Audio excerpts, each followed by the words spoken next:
Hi, welcome or welcome back. If you're new here, then my name's Liz, and each week I show how I set up my health planner.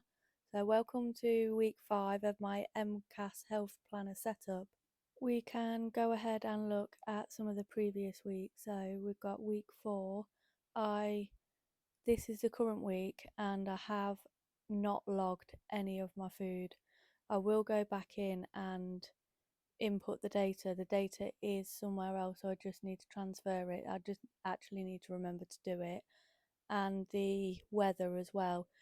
Sometimes I have really low energy or I just forget to do it.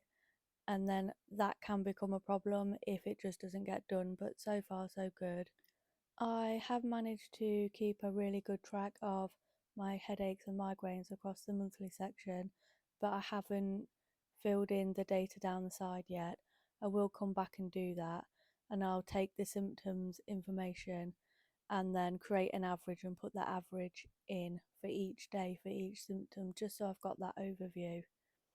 Well, let's move on to the next week, which is week 5. I have gone in and penciled the layout in that I like at the moment and chosen my colours to match the sticker theme that I'm using, which is a sticker collection from Papershire. I'm pretty certain it's the Cozy Homebody collection, and as usual I'm going to just grab a ruler and pop in those divider lines on my left hand page. The first column will be for anything notable, any reactions, things like that. And then the middle column will be my food log, and then the end column will be my stool log, which I still find peculiar. I've placed it next to food, but there's not a lot of space to work with, and it looks okay like that. It looks fine. Okay, so while I'm setting up, I want to talk a little bit about MCAS and how the condition affects my everyday life, why health journaling and symptom tracking is a real core support tool for me. And I'll talk about the benefits of journaling, how it's improved my quality of life, why this approach can be helpful for many other chronic illnesses, not just MCAS. Now, this isn't medical advice, it's more lived experience, and my hope is that if you're navigating a chronic illness as well, you'll feel a little bit more seen and maybe find something useful here and implement it into your life. So MCAS stands for Mast Cell Activation Syndrome, and the mast cells are part of the immune system. Their role is to protect us by releasing chemicals like histamine when the body detects a threat, things like allergens, infections, or injury. And with MCAS, the mast cells become overreactive or unstable, and they release chemicals when they shouldn't, or in amounts that are in disproportion to what's actually happening. What makes mast cell activation syndrome particularly difficult is it can affect multiple systems in the body, and symptoms can look very different from person to person. Reactions aren't always predictable. This means MCAS doesn't always fit neatly into one box. It can show up as a gastrointestinal issue and neurological symptoms, skin reactions, cardiovascular symptoms, fatigue, sensory sensitivity.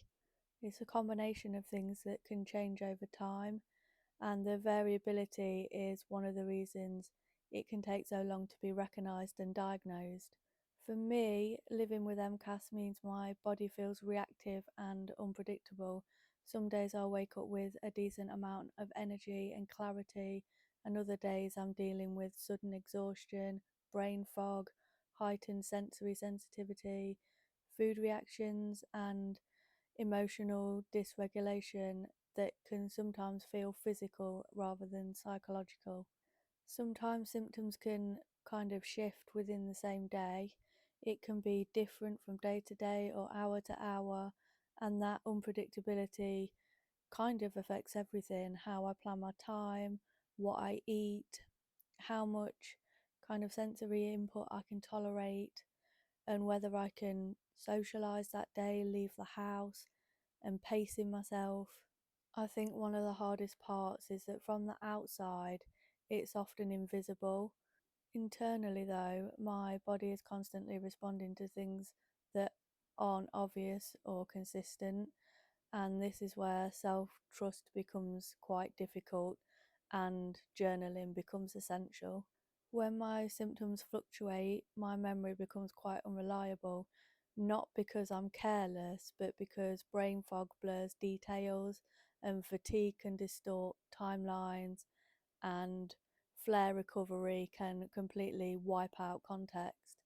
So tracking gives me something solid that I can return to, and I'll track things like symptoms and the severity, my energy levels, my foods and reactions, stress, sensory loads, sleep and rest, and environmental factors. And it helps me move away from thinking that everything's random and towards there might be a pattern there.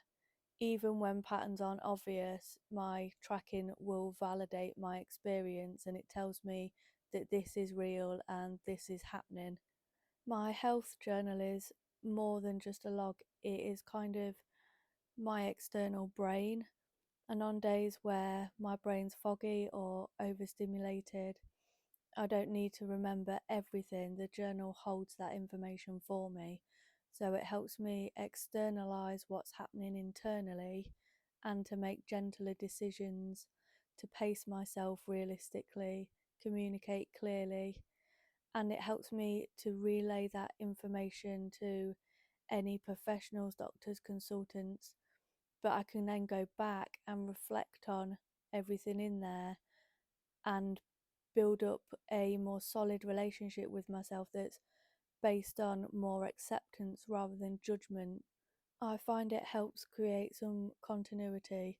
Chronic illnesses can really fragment time, and journaling helps me to stitch those pieces of time back together again. Health journaling hasn't and will never cure my MCAS, but it has changed how I live with it. And some of the biggest benefits for me are being able to feel grounded at the time when I'm filling it out, when I'm reflecting on things.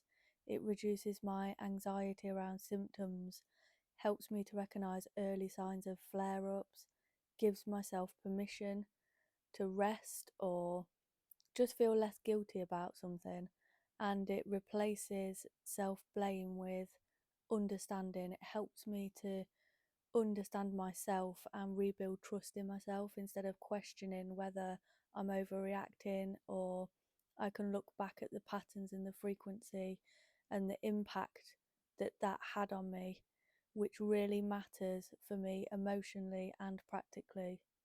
Now, while this system supports MCAS, it can be helpful for many other chronic illnesses, especially those involving fluctuating symptoms, fatigue and energy levels, brain fog, sensory sensitivity, and complex or delayed triggers. Conditions like autoimmune illnesses, chronic fatigue, migraines, fibromyalgia, and others can benefit from a gentle, flexible tracking system. The key word here is gentle. It's not about controlling your body or tracking it perfectly, it's about learning to listen and to respond with compassion. Living with chronic illness often means learning your body again and again and again, over and over and over.